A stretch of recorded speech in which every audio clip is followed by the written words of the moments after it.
One of our favourite human beings on this planet. This guy's story is insane. Elijah Shaw, where are you, my friend? Can we share some love for this dude as he comes up to the stage? Come and join me, mate.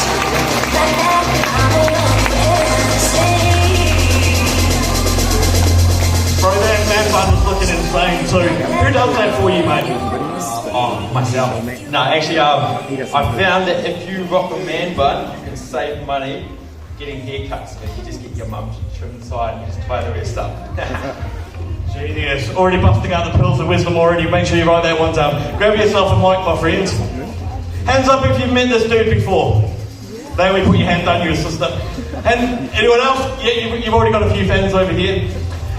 So just while this guy's getting his mic ready, as Jari mentioned, perfect timing for all you wonderful people to be in the house today, because tomorrow, for the first time ever, we're opening up for intermediates. So Friday is your day here. Also, if you want to learn how to dance from this guy, and I reckon we've got the startings of a mega crew right here. 3:30, come on down tomorrow. You don't need to register. Obviously, check with your parents, caregivers.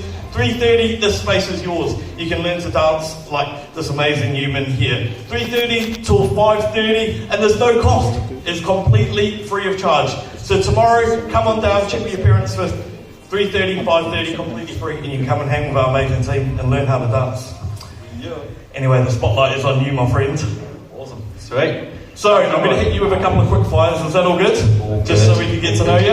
Yep. Okay, so I know you've travelled a bit, bro. I have. Most exotic food that you've ever sampled? I think that's a bit of a hard one.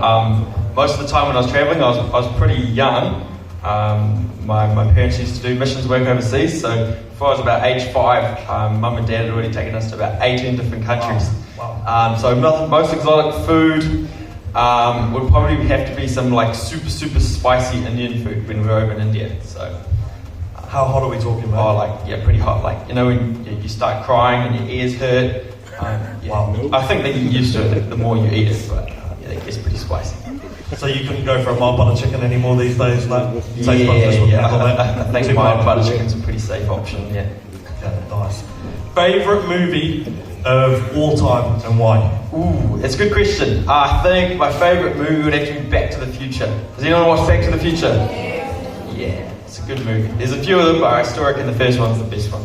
And why? Hit us with a why, bro. Oh, just great storyline, nice and confusing, a bit of time travel in there. Love it, all the good stuff. Okay, if you could have one superpower and one only, what are we going for? Alright, I can go back to the future. I reckon if you could time travel, you could have a pretty fun, exciting life. And I also reckon you could make a lot of money. Heck yeah, totally. That could be your second business, mate. Yeah, second business. Time travel. What era would you go back to if you? Or would you go forward? Ooh, that's a good question. I feel like if you went backwards, I'm sure you could learn a lot of stuff that you could use in the future. Come on. And final question, bro. So your all-time inspiration in life. So they don't have to be famous, but who's inspired you on your journey, mate? I think it would have to be my parents. My parents have lived some pretty cool adventures, with all the travel they've done. My dad being self-employed, having a loving mum that's raised all us kids. So I think, my parents would definitely have to be my inspiration. So good. Mad respect. Your parents are incredible, mate. I think I have more about them. So just tell us a little bit about yourself, mate. Your background, you mentioned by the age of 5 you'd already been to 8 countries. It's probably more than most of us in this room. That's pretty incredible. Yeah. Talk us through your upbringing. Okay, so I'm 20 now. I was born in Taupo. I have 3 siblings. I'm not the youngest. My little sister Naomi, if you've met her, she's the youngest. My parents used to be missionaries overseas, so they basically took us along to lots of different countries. So that's why I was homeschooled. So I never went to school. Well, I went to primary school for like 2 terms. Who knows where Rarapico School is? It's like out in the middle of nowhere. Anyway, I went there for 2 terms. But apart from that, my mum was my teacher. She taught me how to read and write and do math, and then my dad has pretty much just been my mentor for all my business stuff. Apart from that, I spent the last 4 years studying at Te Wānanga. Who knows what Te Wānanga is? It's basically a Māori school where you can learn to speak Te Reo Māori. So That's what I've been doing for a couple of years now. I've actually got my graduation tomorrow. Yeah. So that's a bit exciting. Cool. Yeah. Apart from that, I invest a lot of my time into playing sport. I play a lot of different sports. I first started playing tennis when I was about 10. Still play it. I also play football or soccer. Come on, you should probably say football. And then my other sport is a bit more of my martial arts, which is Brazilian Jiu-Jitsu, which is kind of like wrestling and judo, trying to kind of wrestle and submit your opponents. It's super fun. Work it. Yeah. So cool, mate. Just going back to the countries you visited. You visited countries I've never even heard of, mate, and I'm mid-30s. Talk us through the most exciting country that you got to live in. Oh man, it's a hard one once again because I was pretty young and I don't remember a lot of it. But I do remember a little about where my little sister was born, which is Norway, which is right at the top of the world. And sometimes in the winter, the sun would barely rise because it was so high up that where the sun goes, it just really would only just touch the top of the horizon. So I think, yeah, that was pretty exotic. And there were lots of reindeer and snowmobiles, and it was pretty cold. Amazing. So cool. You had an incredible upbringing, mate. I have. Pretty lucky. So 5 years ago, our first ever one of these, we got your big bro up here on stage. Paul. Yeah. So he set up a business at the age of 13, super technical minded. He learned how to build a drone, and then he started selling them. And when he sold one, then he got money to build another one, sold two, got money to build four. And that dude, he recently did the Cricket World Cup at age 20. He's now, correct me if I'm wrong, but he's in Brazil currently, or is he in the States? He's in the States. Yeah, he's in Atlanta, Georgia. Man, so he's still young, and he's getting international gigs, doing incredible. And I was so inspired by his story because he just put himself out there. He's like, yeah, I know how to build that. I'll try and sell one, and he did. And now he's got an amazing international business. But you're quite similar. You followed in his footsteps. Yeah, I think having Dad as a mentor, Dad's been self-employed for as long as I can remember. So there's a little bit of fake it till you make it culture going on at our house, where you don't have to be qualified or you don't have to be professional at something to give it a go or try and make some money out of it. So I think that's where both me and my brother started. With both our businesses. So good, mate. So talk us through your business, how it came about and where you are today. Alright, so Dad's got some slides up here. So for those that don't know, I am a web designer. So I build websites for local companies. So who knows where the stadium is in Inglewood? Most of you guys have probably done school athletics there. Anyway, so they approached me. This is one of my latest websites. And they had a pretty shoddy website. It was pretty hard to use, and people were getting frustrated because they'd pay money to book it out, and then it would all get mixed up with everyone else's bookings. So they asked me, can you build me a website? And I said, sure. And I get to send them a big invoice. It's great. But this is the latest website I've just built for the TD Stadium. It has bookings, has track access fobs, all sorts of stuff. But that's definitely not where I started. If we flick over to the other website, this is the first website I ever built. If you go to Vertical Horizons. Shout out to Vertical Horizons. Yeah, That's quite a cool. Who knows where Vertical Horizons is? Yeah, once again, most of you guys have probably gone there for school camps. Alright. So Vertical Horizons, Paul Hitchcock, who's the guy that owns and runs Vertical Horizons, he's a good family friend of ours. So when I was about maybe 13 or 14, they needed a website. And I was asked by Dad, because Dad was like, hey, you could make some money off of this. And I built it for $100. Which is, as a kid, it's quite a bit of money. But nowadays, maybe not so much. And it's pretty shoddy. It's still there. I should probably rebuild it. But yeah, small beginnings. Make sure you charge them more than $100 this time though, yeah? Yeah, so that's been like an hour of my time now. Nice. That probably took me a month, to be honest. So how did it feel that first time where you're 13 years old? That's pretty young, mate. I imagine we've got a few 13-year-olds here. So 13 years old, Vertical Horizons, which everybody in this room loves. It's a local treasure. They said to you, we will pay you to do our website. How did that feel at the time? I think that particular job wasn't actually too bad. The reason for that is because, for one, they were a family friend, so already knew who I was working for, and also I'm a 13-year-old, so to a little extent I was hiding behind Dad. Dad was probably doing a bit of my communications. Shot Dad. Yeah, shot Dad. But definitely some of my first websites when I had to go out as, 13 or 14-year-old and go meet with clients that I didn't know, it's terrifying. There's something scary about going to a business meeting as a 14 or 15-year-old. The early ones I would have Dad come along, and then after a while he was like, nope, you can go by yourself. And that's freaky. These days, that's the part I enjoy the most. I get to go meet really cool, exciting business owners.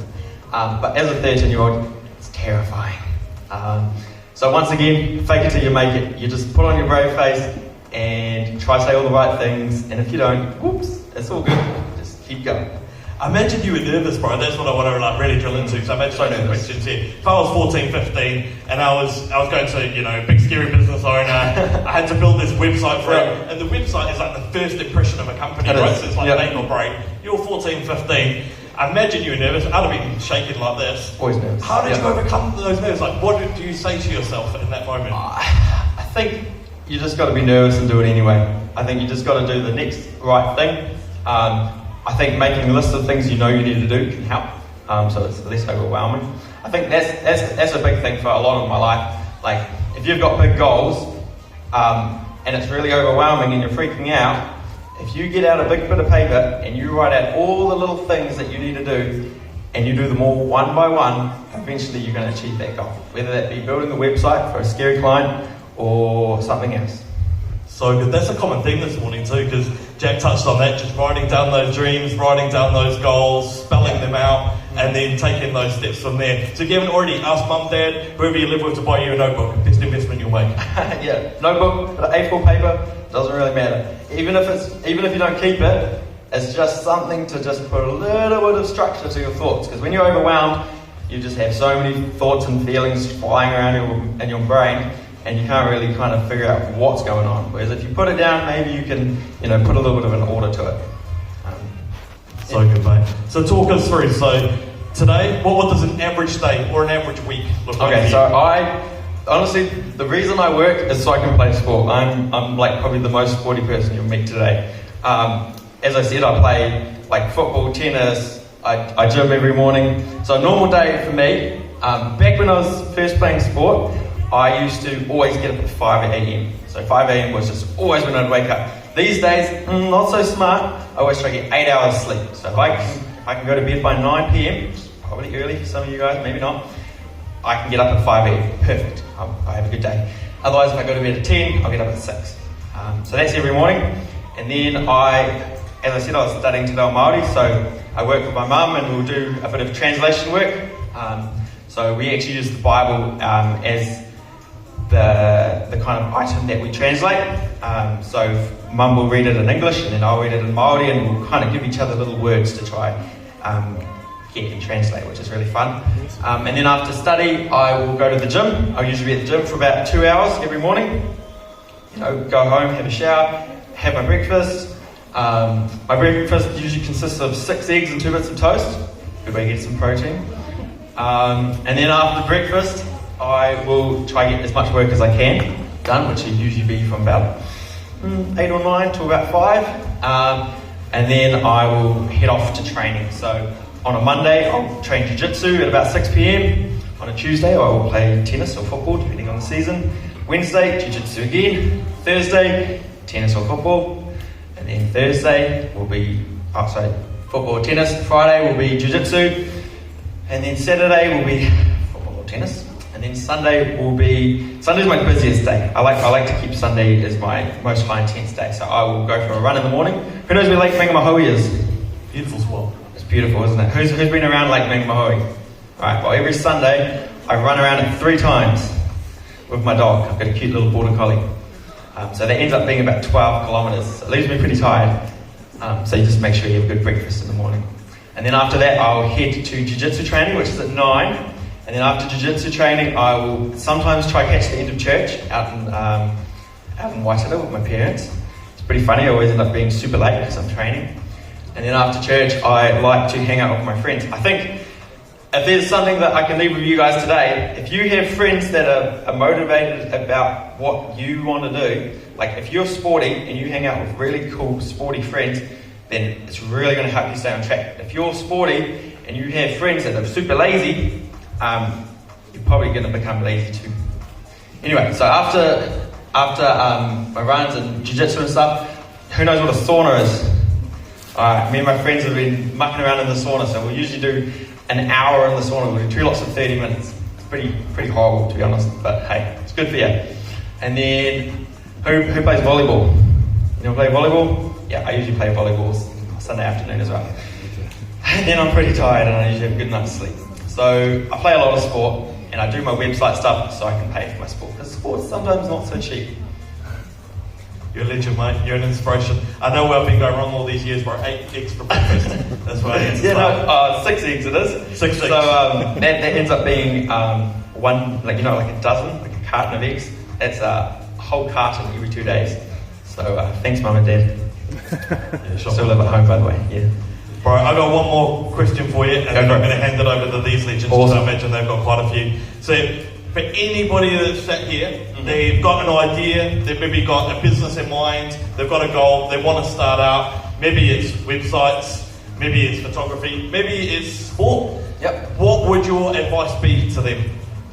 I think a lot of people, when they think of business, they think of big buildings and staff members and really stressful business meetings and wearing suits and ties, but that's not really what business has to be. For me, I work at home, usually on my couch, with my laptop and my internet connection and my skill. So I think have a good think about what you're good at. If you're good at photography, well, there you go. But then there's the next problem. You might be the greatest person in the whole world at photography, but if no one knows that you're good at photography, then how are you going to get a job? You're not. So then that's your next problem. Once you figure out what you're good at, you need to find how can you get a client? How can you get somebody to pay you to do what you want, what you're good at? So if you're a photographer, that might mean you need to tell people that you do photography. You might need to ask your friends if they want a photo shoot, or ask your friends' families if they want a photo shoot. My dad, growing up, was really into fixing stuff. So he would go buy things like old cars and washing machines and computers, and he'd fix them up and then he'd sell them. Cool. So I think if you have a skill you're good at, you just have to have a thing. How can I maybe make some money from this? Great advice, mate. Such a practical first step. So good. So I'm going to come down. Who's got a question for our man Elijah? Okay, over there. Super bright. I can barely see any of you. Here we go. I haven't had my 6 eggs this morning, so. Have you ever thought about playing rugby? So I had to pick a sport because I came back from overseas, and I was probably like maybe about 7 or 8, and I already had some friends playing soccer or football, so that's why I chose to play football. But I definitely get all my energy out with my jiu-jitsu. Like, it's kind of similar, I get to take people down and throw them around, and I think rugby is super fun, but I feel like I get super injured all the time, so I'll stick to jiu-jitsu. Play it safe. Okay, another question. Who's got another question? Over you, dude. What position do you play in football? I'm a right back. So when I was playing under 15s, under 18s, I was a midfielder for years. But because I train jiu-jitsu and I'm good at being a bit rough, my coach likes to play. I play for England. My coach likes to play me as a right back. So I get to have some fun and take out some attackers and hopefully not get too many yellow cards. They're expensive. What football team do you support? What football team? Yeah. I don't really watch too much football, but I have been watching the Premier League at the moment. But probably I like watching Erling Haaland, so probably Manchester at the moment. He's the man. Yeah. Okay, I reckon we can hate that. 3 more questions. You had your hand up every time. Is there a favourite website you've made? Oh, favourite website. I think that one on the screen is probably one of my favourites. Just because the person who made that video is my brother, so we got to work together on it. So that's some of his drone video work. That's Fending Quarry, though, just out of Inglewood. They're the big quarry. It looks amazing, mate. 2 more questions. Okay, over here. What was your favourite sport? Ooh, what's my favourite sport? Well, I think definitely at the moment it would have to be jiu-jitsu. When I first started jiu-jitsu, I was pretty lucky. I have an amazing coach out in Inglewood, and he used to take me to competitions. He used to drive me all the way to like Palmy and Auckland and Wellington. So I've won quite a few competitions for my jiu-jitsu. I won the start of this year. I won nationals. Got a gold medal for my purple belt heavyweight. So I think jiu-jitsu would definitely have to be my favourite sport at the moment. Okay, final question. I'm going to go with you just because your glasses are so cool. What belt are you in jiu-jitsu? So I'm a purple belt in jiu-jitsu. So it's a little bit different to something like karate or taekwondo. Like it takes a little while to get your belts. So you have your white belts, which is the same as most martial arts, and you have your blue belts. So most people receive their blue belt after about 2 to 3 years. I got about the same, 2 to 3 years.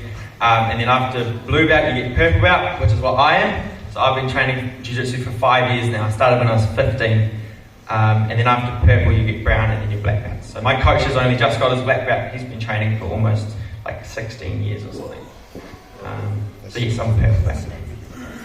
So good, mate. Are you going to be sticking around at all today? I might hang around for a little bit, but I probably should get back and make some money. All good, mate. To buy all those eggs that you need to purchase, yeah? Yeah, definitely. Please give me some love for somebody like that.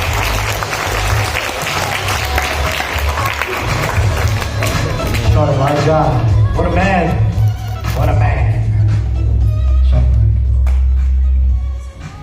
All right. What we're going to do now is